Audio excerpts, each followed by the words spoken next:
Then, I think Salvatore put a lot of interesting aspects, and from his speech, he raised about three important aspects of this long strategic plan.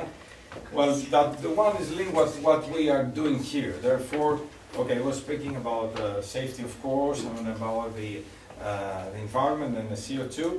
But the last item is serves everyone everywhere, and this is what is aviation for all about. And in order to make it happen, we need also as an industry also to support the initiatives of ICAO. Don't forget, as I said to you earlier, we had this working paper in the last assembly that was endorsed by many states and and the industry, submitted by the industry. Therefore, it's good to hear also from our speakers today and all the day about how we're going to achieve all these things. Then I'll start with Nico. I represent a state organization that will be part of this declaration today.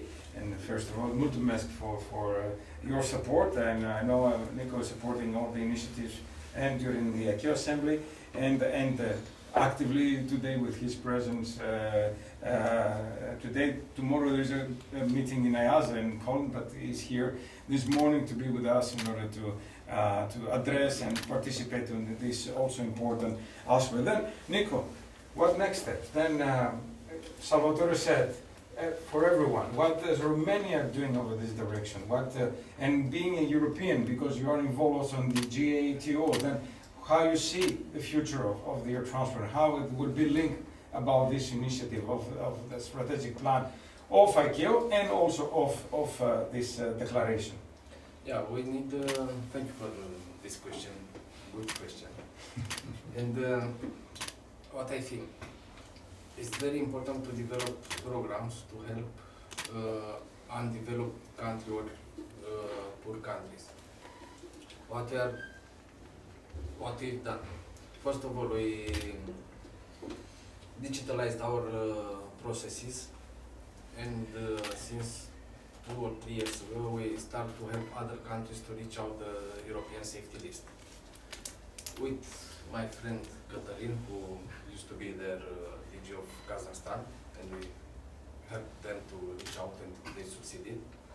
And right now we are helping Kyrgyzstan and Armenia to reach out safety list. Okay, it is a cost for us, but it's in our citizen benefit, because if Romanians want to go in Kyrgyzstan or Kazakhstan or Armenia, they will fly safer. What are another benefit for us is to sharing experience, sharing best practices, to know how they are thinking, to try to change their thinking of safety, and there are a lot of results. So we are trying to issuing an example. We are trying to issuing the pilot license in digital manner. We are fully prepared. We manage everything through a digital system, but we are not allowed by the European rules to issue the license in digital manner, and at the final we are printed, signed, and sent to the pilots. But in Kazakhstan, because they are running according ICAO rules, since a few months ago, 6 months ago, I think, they're issuing the pilot licensing in digital manner. Actually, you see, what is this license you mentioned exactly? Pilot license. The pilot license, sorry, yeah. Yeah, and you see, 3 years ago we start help them to reach out the safety list, and right now they are issuing the pilot licensing in digital manner, and Europe is staying on the same place, because we are working and we are analyzing the rules and the requirements and so on. But in my opinion, it's simple. Only you should have people involved. You should have willings of people to do this kind of action. And also European Union has a program, Security Plan Keys 2, to help the undeveloped countries to reach out the level of security. And I've been in Azerbaijan. Why are licenses not allowed digitally in EU? We don't Is have it EASA or the European? It's Union? European rule because the EASA are issuing or is working for and propose the regulation, and the European Parliament approved the regulation. But right now it's stated in the regulation the pilot license should be signed with has wet sign. Okay. But if you have more questions, maybe I get something. And We have time, then, you know, that's what exactly I like the fact that it intervened, because here is not just to listen, but to interact. Yeah. Then is, you know, we are not... sorry, Yeah. if you allow me. And also regarding ISAF. Yeah? Yes. Singapore developed refinery and so on to produce ISAF. In Europe, we are, it's mandatory to produce ISAF, and for operator to has at least 2% of ISAF. Yeah? But if you are not helping Africa or other poor countries, it's for nothing, because you are flying in Africa, yeah? But if you don't help them to produce it, to have it, it's useless. Well, there's not enough ISAF in Europe, let alone in Africa. In Europe, you know, to reach the 2% is already extremely difficult. And when we get to 2030, we get to 6%. The fact is, there's not enough refineries. So the Commissioner, Kostas, recently launched the Sustainable Transport Investment Plan, STIP, which is helping to promote the financing of these big petrolifical companies to produce the refineries for ISAF. But with ISAF, you know, you also need electricity, and the electricity, you need huge amounts of electricity. And the problem there is that the car industry needs electricity for the electric cars. The cloud industry. And the cloud industry. So where is all this electricity going to come from? So this is a big issue. This is a big issue. In aviation, we should play in the same team, all of us. Because if I take measures, and if my country is the safest country, my citizens are traveling in another country. If I must, or if I want to keep my citizens in a safe environment, I should help the other countries my citizens is going to. Then, as I said, it's good, you know, we are not too many, then the idea is to have interaction between us. And then, as I said, most of you, you are, you know, consignatory of the declaration, then, you know, you sign something, but you need not just to be your signature there, or your logo there, but to be interaction, to improve. That's why you are here. Sorry. Yeah, go ahead. Please, no, please. What do you think about the new GCC combination between UAE, Saudi Arabia, Qatar, Bahrain, being holding one civil aviation, one for all? In my opinion, this is politics, but I think it's one better way than in the past, because there are different culture there. If you are traveling in Qatar, you see a culture. You saw it with the occasion of World Cup. Yeah, they changed a little bit. If you are traveling in Dubai, you'll see more freedom. If you are traveling in Saudi Arabia, you see other things. In my opinion, it's better because they will change the best practices and culture and the experience. Because I told you, in my opinion, we should work together because we are playing in the same team. Exactly. If other countries poor is not able to have a safe aviation is not even in my benefit. No, I think you're absolutely right, because actually, personally, that's my own opinion as well, that with one, and for the GCC, one civil aviation will help us a lot. We, as I would say, ground handlers, You will have only one rule. You will have the same rule in each country. for each country, exactly. The same training program, Same standards. qualification for employees, maybe the same. Formalities even it will be the same formalities. That's what I understood. The same standards, and that's actually what my comment was on LinkedIn about this. That at least we'll have one standard place to speak to. And that's For the equipment, for the training courses, for the employees, for I don't know procedures.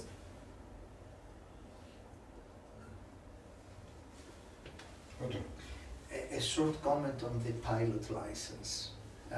In the current technology development state, we are not able to create professional cards in a secure way. This is going to change. Currently, for example, the most advanced country in distributing these professional cards is France. So France provides a professional card to every physician, to every car driver, to every truck driver. And this is a plastic card, and secure plastic card. They're going now to create the digital doppelganger of these cards. Why? Because now we have the technologies that that provide the security and the privacy of the use of these cards. So this is going to change drastically. I believe in a few years, every professional entering any public space when this professional is requested to provide their identity, I believe they all use a digital card. So we are in the transition. Yeah, and in the same way, we in the beginning we did that with the boarding passes. So we have a digital boarding pass, yeah. but it's not a secure document. Yeah. Huh? I can use your document and go through the airport control. This is clear. So, but for convenience reasons, we decided that it is interesting to take this risk. So we have so many other identification processes in the airport. The new technologies will allow us to have absolutely secure digital boarding passes. Yeah, but it's a huge difference between ID card or driver license than pilot license. It is a smaller community of pilot license than to entire population who has ID card. And on pilot license you have the name and the license, the expiry date, and the authority who issued the license. And we have the secure. We have the secure database and the secure environment to issuing this licensing. And I think here, on the pilot licensing, we are more advanced than France. I promise to study in depth the issue, and next time I will give you some. 3 weeks ago, the director of digitalization from ESA has been to our headquarters to see how we are working. Very good. Very good. Very good. Right now, also the Romanian AOCs are issuing in electronic method. They have a QR code, and any sub-inspector, when they ask, they can scan the QR code, and they will see only the information that they will see was issued for this operator and is valid from this time. They will not see a copy of. They will see on our website this document is valid. Okay. Then, Fadi, you come from a continent that has a promising future, and especially regarding our youth, and you represent youth with your organization. Then, always we talk about people missing in our industry. We discussed yesterday as well. Then, we need people working in our industry. Then, with this initiative that the goals of IQ, how you see your organization helping, how you see Africa play a role in this equation? Thank you very much, Kostas. Good morning again, everyone. It's a pleasure. So YAAPA is the Young African Aviation Professional Association that was founded 11 years ago because I joined 15 years, and my association is actually a solution to what I went through as an African born in Africa, who studied in Africa and who had to work in Africa. So before landing in aviation, I went through orientation challenges because my dream was to be a medical doctor, and here I am not a medical doctor, but I went through legal and tax with Ernst & Young, telecommunications with Huawei, banking with UBA, and when I found aviation and heard the same conversations at my first conference, it was all about he talking about digitalization and France talking about not being, and I was like, but you miss out something. This is an industry in Africa where everyone says it's not growing, it's not developing. But I am an African who never ever had the opportunity to even know that you existed. So the whole idea was the misconception of Africans, because of its diversity, of not knowing ourselves within Africa, made me have the opportunity to fly in the 5 regions and realize that something needed to be done. Because first we fly, and then we meet different cultures, and then we hear that this wide continent is not developing. And I decided to contribute in my own way by creating a platform that attracts everyone, that seems not to be affordable for everyone, but that actually needed worldwide people. Because for 15 years I've been hearing, we need more professionals, it's aging, we need to attract, we need to retain. So I founded YAAPA to enable discussions again across different groups. So first the young people, and the young people from on the privileged backgrounds and those in the rural areas, because I studied in a rural area and I remember I was quite smart at school. So maybe if someone had come to my school to talk about careers in ground handling, catering, security, safety, it would have from the base been a way to give us an orientation.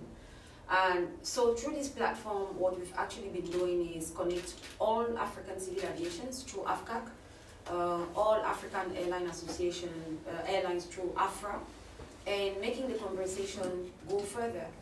2015, I was informed that IATA had the NCAP program, so I reached out to AFRA at the time. Dr. Bernard Aliou was president, and I wrote to him to say, this is existing in Montreal, but I think it's vital for Africa, because at the same time, the environment is talking about protecting the global environment, because we need to have a safer and global warming. And I was like, okay, fine. If I go into the equation of understanding Africa that has the fast-growing youth population that is unemployed, how do we play an important role in this world aviation without contributing on the destruction of the environment? So I said, if we find ways of getting the youth involved, then we will be having an opportunity to get a workforce. The other aspect was aviation is very expensive, because we've been talking to young people, they are interested, but it's not affordable. So we started talking with the banks. So I entered the African Development Bank, the Afrexim Bank. These are initiatives on my own, because I said, I need to try to see how I can bring people to think differently, so that aviation professionals will have less quarrels among themselves, but think about how they sustain their industry and educate all different stakeholders out of the industry to facilitate our growth. Because as I say very often to the politicians on my continent, and I've met a couple of head of states, prime ministers, ministers of education, telling them until the African Union initiatives of Agenda 2063, which is even poorly shared across Africa, is brought up to the small levels for the young Africans to believe that there is hope, we will always be having the wrong discussions. Because we all have the diplomatic representations in our countries. So I don't know yet if we have a Romanian embassy or high commissioner, but you always find these diplomatic people who say we are representing the interests of these countries and we want to build relationships. And I reach out to them now and say, but we want to have your technology and best practices with regards to aviation, because we all need to grow our own industry. And it's been difficult. So Kostas knows this. I don't give up. I mean, sometimes I'm discouraged. But if we think about the global image and aviation for all, and we see Africa's strength with its youth that have challenges like funding, then we can reinvent the collaboration and cooperation to ensure that we attract these young people and maintain them into our industry. So in Europe, it's different because the young people think about the protection of the environment, they are not interested. But on the other side, we have the young Africans who just want to have a job, who are passionate, and not to talk about aviation. So in the growth of my non-profit that I've been sustaining alone, because even when I reach out to get support, I don't get. If I take France, for example, France is, I would say, #1 in Europe. But in all the financing of activities that they do through the embassies in our countries, it's always art, culture, clothing. I mean, it's all under industries apart from aviation. And I tell them, I say, but the ambassador, if you are appointed to Cameroon, you take an airport. So you fly into my country, you land on an airport that is far beyond technological development because there is no facilitation, and you don't see that we have to promote this. So I encourage all the different steps to see that we are all into it. And I have one message. I say, aviation is not an industry. Aviation is an industry that supports all other industries. And I think that I try to encourage every stakeholder to get the same language. We've been communicating laterally. We need to see how we can bring the same message differently to concrete actions, case studies, because sometimes they want to see the approach. I will give an example. I was once in an official meeting where I had the Minister of Finance, the Minister of Tourism, the Minister of Investment, and the representative from business chambers. And they were all talking about their efforts to attract investors, and I listened to all their talks, and I took the microphone, and I said, I'm sorry to inform you all that you will all fail. Yeah, because you need to attract them to hear what you want to say. And so I saw all of them. I said, I will just give an example. So the Minister of Finance sitting here is preparing the budget for the next year. So he's increasing taxes without even calling the airlines, the airports, to understand how their mechanism function on us issuing a ticket. And so he just makes his taxes, passes it at the assembly. And here we have the representative of businessmen who writes in the newspaper to accuse us airlines that our tickets are expensive, when we don't even have, we are not consulted, we are not put into any of your meetings to explain to you that it is sensitive to add this tax because that's how it's going to impact. And then I have the Minister of Tourism who is actively with his work trying to attract more people to come into the company, into the country, when the Minister of Foreign Affairs has just increased the fares for the visa fee and has put up new technology that is not working, so people apply for e-visa, they don't have responses, they miss their flight. And the airline, and the Minister of Investment who says he's attracting investors, you are not competitive. No investor will want to, most of the rich guys have their private jets. So they will be able to know that by the time I'm overflying this country, I can stop here to see if my business is doing well. But we are not digitalized at the civil aviation. So when you ask for a flight permit, you have to call the nephew of the cousin of the grandfather so that somebody tries to follow up the paperwork. I said, it will never work, because all the ecosystem is existing for the facilitation of aviation. But you sit here in the same government and you are all trying to push when you are actually doing nothing. And us, the airlines, who are actually the airports, the ground handlers, who are actually the facilitators that ensure that your dreams come true, are left out. So I said, until we try to see how we can bring in aviation into diplomacy conversations, educational conversations, I mean with case studies, then they will not see the picture. On the other side, we have our partners, the European Union. I was invited for the European Connecting Days last year, and I was part of, we were 3 of us, so AFRA, AFCAC, and YAAPA. And they took us through the whole vision of the Global Gateway, the dream, the sustainable aviation fuels, and the same questions were asked. Fine, that was 2024. So 2025, they were bringing these 2% from some airports of SAF. And I was just listening, so the question was, and what is Africa's position? Because we have the land where we can make experiments on plants that can be used for SAF, because in Europe, the farmers are protesting that they're going to use the land for food to do the agriculture for SAF. But we as Africans have this land that's wasted, and what we foresee is that nothing is being done to involve us. So you are already at your 2%, then you are offering us through global gateways the policies on how we should do more policies in safety and security on an airspace and the aircraft that we don't manufacture because we depend on you. And at the same time, you will be transforming, I don't know where, export into our continent for us to start using now and then send back. So the taxes, the tickets will again go higher. So as for Aviation for All, I personally believe that we need to really, like, this is a small thing that can impact, because we need to have this in a diagram where when you are explaining, you show how we are all interconnected, and if we don't get everyone on board, we will be talking for ages, and I think in the next 50 years, they will see me saying aviation is not doing well. So with YAAPA, we want to change that. We want to give these opportunities to the next generation so that they will have a better understanding. But at the same time, Aviation for All is not only events, it should also be like what we're talking with Kostas, making sure that from childhood, they start getting aware of what is happening in our industry.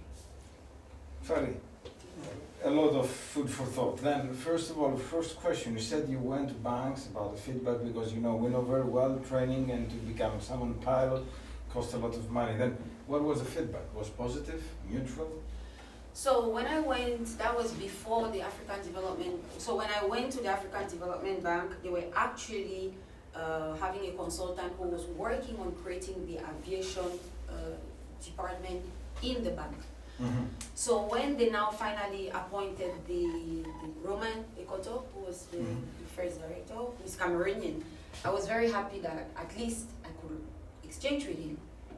But to my understanding, or my experience, the role of that department has still has some bottlenecks, because they now focus only on leasing of aircraft, or procurement of aircraft. So they have different things without understanding the necessity of having a Pan-African methodology on getting our young people trained. So I still think they have their own vision from their own perspective, which doesn't reflect to what we actually should be doing. Because like he's talking about technology, one of the strengths of African youth is a lot of them are into technology. So if we go on global conversations, I was expecting the African Development Bank or the Aviation Bank to think about making an ICT center or Pan-African ICT center where the different stakeholders in aviation and technology could find manpower, because then you can recruit young people from Africa without them moving out of the continent, because it's digital, it's, and those are the kind of approaches. Now they are only focusing on big projects like how do we make airlines get more aircrafts, leasing, and it's still not sustainable, because until we get the right knowledge and approach, the right training to ensure that when we get these aircrafts, we can better serve, or we can have more safety or growth, then it's not producing anything. This is to my opinion. Second question. Actually, I second your opinion in this, Yes.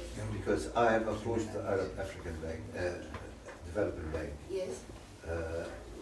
and I asked them, now you're just giving, looking at financing airlines, but aviation is not airlines. Yeah. Aviation, it's ground services, Yes. and I always mention ground service as number one as being a ground service. Yes.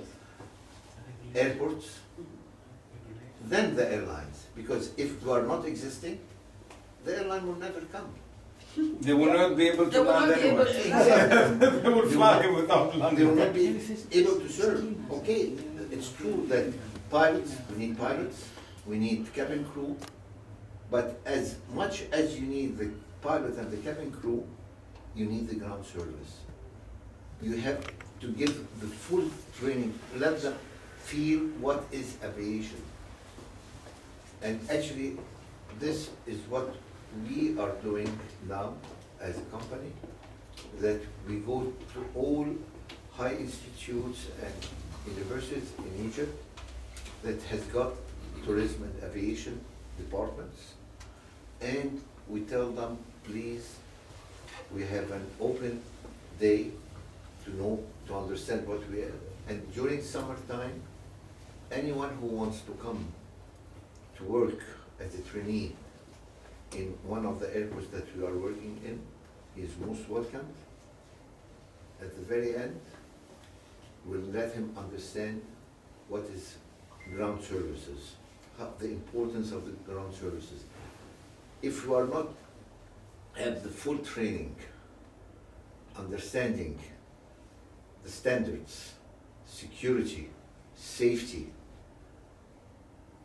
then how do you, it's not a matter of putting my bag on the x-ray and putting, checking it, and then I have an issue with one of the staff, ground staff, that has no idea what is safety. That's the big problem. So give them the education, give them the knowledge of how to work, and then let us see how it will be progressed. We started this program during this summer, and we have succeeded. We had 9 trainees, and we gave an obligation, our company gave an obligation that each one member who wants to work later on when he graduates, he would have the priority to join us in our group. Which is a great initiative. Yeah, yeah. Yeah, because, so I will give an example in my country. For the past 11 years, I organize trips to the airport. I do a lot of things on my own because I'm lucky that my lack of orientation still gave me a path. So I really invest myself. I know the impact of lack of orientation or mind opening. That's why I don't give up. I get no support, but I don't give up. Now in my country, for me to take used to the airport authority asked me to pay. So I pay. I have a program that I say the traveler's experience, where I get the youths, we first talk about aviation, and I ask because they all want to travel. And I even went somewhere and I found out, I said, oh, where do you want to travel? Everyone gives the country. And I said, who has seen a passport? And no one had seen a passport. So now when I go to meet young people, I have a passport. So this is just the level on where the small information which is vital is missing out. And when I take them to the airport, I organize that they do the traveler's experience. They go in, at each position, that person they meet explains what the job is, what the job is, what the job is. But my airport won't even allow me to do it for free, but I pay. And that's the same country where we are planning to grow. And that particular airport is one of the worst that was built in 1977. And we don't have proper infrastructure, we don't have, we lack almost everything, even AC. But recently, they announced that France is going to give, I don't know how many billions France CFA for the renovation of this very, very old airport because they have to break it. And so I'm like, okay, fine. So this is another situation where instead of helping my country to sit down and design a master plan on what can be done in 3 years, in 5 years, in 10 years, no, they just think and do things. When Henrik visited Cameroon for the Youth Week, the European Union had funded a solar plan for that particular airport. And that day we were visiting that particular airport, and it was zero energy. So that's a hot city where we are right now, having 32 degrees. So normally this should be an example. But why do I say we need us as professionals to ensure that we keep the conversations going and we try to help them have this vision of a master plan? Is because in Europe you're very far. You're very far. And Africa is still there. 2015, ICAO said no country left behind. Working together to ensure no country left behind. I do sports activities and I tell everyone Africa doesn't have to be behind. But as I move on, I realize that no, we are behind. And the truth is, it doesn't matter in the next, we are today the 8th of December. And I am sure that if we don't start acting now on like making a blog and talking to some people, we don't need all the 54 countries. We just need one country in each region to listen to us and go meet them and talk to them. That's how we're going to put the impact. Because if I wasn't persisting, I think I would never have had this opportunity to be here, to know all of you and to share you my experience on ground. Vicky, you wanted to ask a question? Yes, I saw that you are speaking about the European Union a lot and you work with European Union. What about China? Because China is investing in Africa. Have you ever... Yeah, so this is Yeah. very interesting because why am I talking to Europe or making the alerts? I worked for 3 years for a Chinese company, Huawei, in my country, between 2006, 2009. And I remember that I was the one actually doing, I am bilingual, so I speak English and French. So when they got me as an employee, I became their sales representative to my governments. So the approach that China has on penetrating Africa is very different from what the European Union has. So the Europeans, please don't misquote me and don't take it badly, but I must tell you, they remain in their own bubble of how we think we should do things, and we've been doing it for the past 60 years. Even though it's not working, we still do it that way. The Chinese have a different approach, and they have understood the Africans. So we Africans, or our politicians, don't have the interest for the people's growth. Mm-hmm. It's as if, as we say, the seat. When they do the campaigns, they are like, we do it for everybody, and everybody is happy. But we don't know the magic on the seat, because once they sit there, you don't know what changes. So what the Chinese do, we call it the seat experience. You see, someone has a good vision and he tells you we are going to do this, and you're all like, we do it together. And once they sit, It's tough for politicians. So first they stick because there is a glue, they don't want to leave the seat, but they don't do anything. Now, the Chinese approach is very different. The Chinese has a new product you don't have, right? And they look at all the solutions around that, and they think for you. So they know, oh, I have this new solution, and I know it will be useful for you. I have to take you. They create their market. They come, they don't see opportunity, but they create their market. So they walk around making you see their new product. They tell you what is going to bring you as added value. And when they have convinced you with visual pictures or how it's going to work, for the first year, the third year, the fifth year, they now tell you, now that I know you don't have the money, I have gone ahead to talk to Exim Bank of China and the Chinese funding bank, so they can give you, you have a choice. They want 3 samples. Here you can have it for 25 years, but you start repaying after the 5th year. Here you have for 6 years, then you start to pay after the 7th year. So they do all the homework for you. So they come in one shot and they make you dream, right? So you don't have to start thinking again, oh, this is expensive, where do I get the money? No, they do all the homework, and we Africans, we like it. Just that while they are doing it, you are comfortably sitting on a warm chair, massaging your back and your legs, and drinking some nice good wine, so you're very comfortable. And they say, by the way, as you see this as the future, you can just sign here. And so we sign. So that's how Huawei, for example, had the dream of becoming #1. I worked for them. I was taken to China, and I asked my boss, who was one of the 7 directors, I said, why did you bring me here? And what do you want from me? Because if I don't know, I can't help you. And he said, today we are #3. After Alcatel and Ericsson, we want to become #1. And I said, okay, so what do you expect from me? And he explained to me. He said, when you want to ensure that you go for long development, you get them used to your product, but you put it in bids, but you invest more on the after-sales service.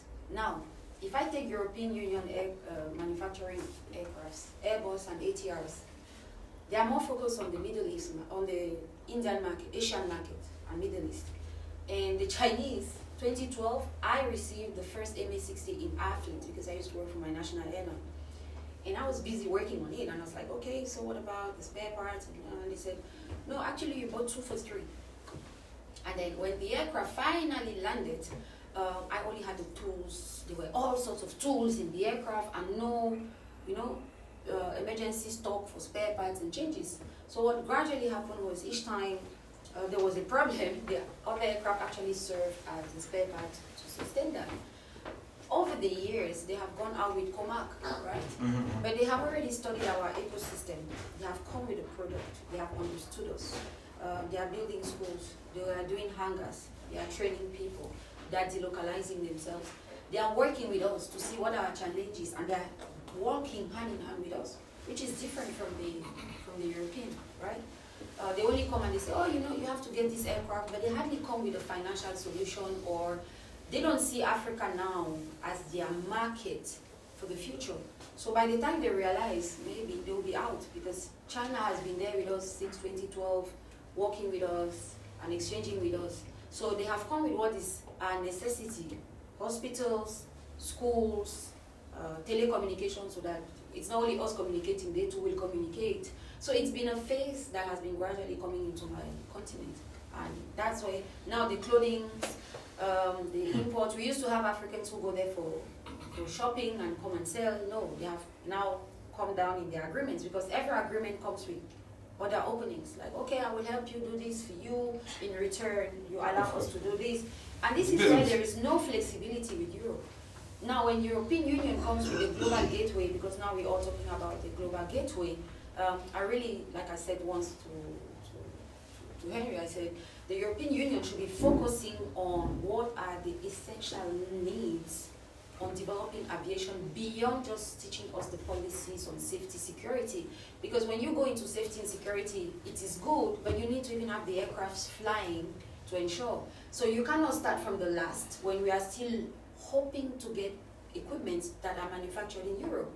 So Europe should be thinking on how do we ensure that we go on a cooperation, Africa, Europe, on making them first get the utensil. Because if we have aircrafts that are manufactured in Europe, then we have proper training for our young people, and we have proper equipment on our airports, for the ground handlers, for the airports, and we bring in the technology in aviation that is existing, that will create jobs for these young Africans, and few of them will be dreaming of quitting the continent as they are doing right now to come illegally in Europe. And when they are frustrated, you will be in the next year, instead of developing us to sustain them on the continent, you will be suffering because you have increased criminality rates, destructions, and name it. So if we think of the next 10 years, I want to believe that Europe has the whole ecosystem to reinforce through diplomacy. They have to realign their diplomatic collaboration with us African countries, and review the priorities on trainings. Because they do a lot of things, but a lot of things are things we know. Like I was at the French presidency invited for an event, and I said, we Africans know how to dance, we know how to dress, we have our cultures, so I don't see why we have to come to Europe to talk about arts, dance, culture. No, we were born with this. We want to come and for you to tell us how you did Lycée de Hermes, We want you to bring your program so that we will do it on our continent, but have international qualifications. And that's where I say, we all in aviation should try to go beyond our thoughts.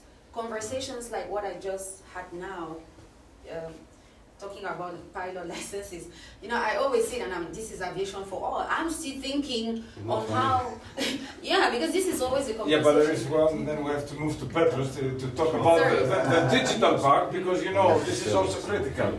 You know, I agree with you about the big image, Yes. but also we need also, I completely agree with what you said, and we need to work. This is what You need to do the digital hub for aviation in some of our African because this countries. we can facilitate. Yes. Then, Petros, you come from another perspective, come from the University of the Aegean, then you do a lot of initiatives, especially about digitalization, then and for the customer, not only for the people working in aviation. Then your part is quite critical. Then share your opinion regarding what we have talked and how can this facilitate the aviation forum.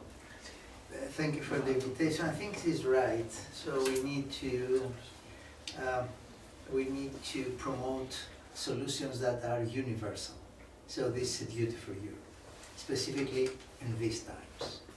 And I believe the digital technologies have these universal features. They can be easily adopted, and we know that already from African countries. They are among the pioneers of the mobile industry revolution. They heavy users of mobile phones, and they use the mobile phones not only to exchange messages, like us, but they make payments. Yes. They borrow money. They build companies using the mobile phone. So there are solutions. Back to the aviation industry. I also agree what you had said before. The aviation is not an industry by itself. It's also an industry providing ground space to other industries. In the technical jargon, we call these industries key industries for growth. And everybody agrees now that aviation is a key industry for growth. And because it's a key industry for growth, it accepts the challenges coming from the environment. And as I heard from the president of ICAO, also the ICAO creates challenges for the aviation industry. So I will say the first side. So the aviation industry is deeply integrated in the economic system and accept the challenges of the whole economic system, and they are two: environment, clean fuels, green transition. This is important, and this goes slowly for many reasons. And as we are in this strange geopolitical situation, the push towards a green transformation becomes weaker than in the past. But we have to insist; it's very important, and this also will justify also the social responsibility of the aviation industry. On the other side, the digitization will go like crazy. So think how quickly the airport is transformed. So it is, from the statistics I'm going to read, this transformation is much quicker than the transformation of the banking system. It took many years to the banking system to transform the backend. For the airports, this transformation of the backend happened very, very quickly, in a very short time. Now we have another wave of transformation, that's digital transformation, that's more important. And this wave creates more possibilities to the consumers to become part of the industry. It is the transformation of the relation of the industry with the customer. This applies to the airports, this applies to airline companies, and this applies also to the ground holders. And this transformation, it is absolutely mobile now. And the key word for this transformation is, strangely, not a US initiative, it is a European initiative, and it is called wallet, identity wallet. We call it in Europe, EU digital identity wallet. Of course, before they were Apple and Google, and we are familiar with the wallets. But the wallets proposed by Apple and Google, they are not European in the proper sense, in the sense that they are not secure. They are not secure. They are not private friendly. It is a wallet used according to standards applied to another world. In Europe, we are very sensible in terms of trust, security, privacy. This is important. And this is what we should export right now, this conception of trust. And around trust, it is a whole industry that is going to be created in Europe. Perhaps, I heard somewhere we have a new form of specialization. In US, you have the specialization of the big tech. In the China, you have the specialization on government tech. Every business is government or almost government oriented. In Europe, we have the formidable development of the trust technologies. And we are pioneers in these trust technologies. And I believe from these evolutions which now happening, of course under the push of the European regulation, this time the European regulation works perfectly good. So we'll have through this wallet a new interaction channel with the consumer of the customer of the airlines, the passenger when the passenger enters the airport, and of course in the interaction between the different airport services again with the passenger. And I believe this will give a new perspective in the aviation industry because more people will come, that the industry will become more efficient, so we can handle many more passengers during an hour than in the past. So this is the gain from this digitization, and I believe perhaps this is the most optimistic message for the future.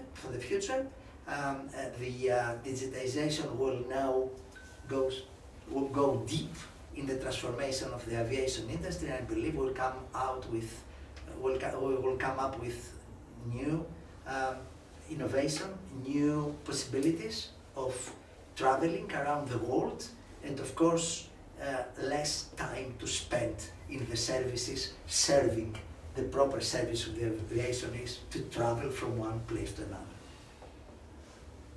Then, to close this session on time, my question goes to three of you.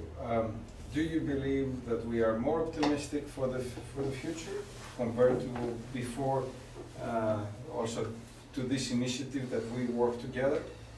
Do you think this can be successful, or will be a wish that will not be accomplished? Then, Nico, what do you think? Sorry. Yeah, I said that it's a question to all of you. Then, to close the session, the question is going: do you believe that we are optimistic, more optimistic for the future, based also that we have this declaration and this commit from the company's organization over this direction? Do you see that something will be materialized, or will be just a wish list? No, it's not a wish list. The aviation field is developing more and more, but we forgot to help the undeveloped countries, like Madi said.